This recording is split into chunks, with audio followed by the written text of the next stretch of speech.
موهاتو میبافی خورشید رو با چشمات روشن کن یک بار ماه و قسمت من کن من پشت این پنجره میشینم بارون رو تو چشمتو میبینم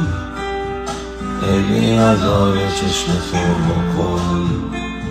این نظر بازم بینم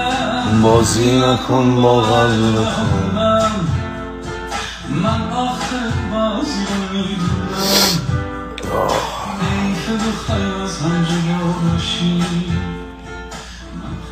آجی امروز باورتون نشه کل روز فقط در راز و نیاز بودم، یعنی دیگه خسته کردم خودم دنبال یه کاریم.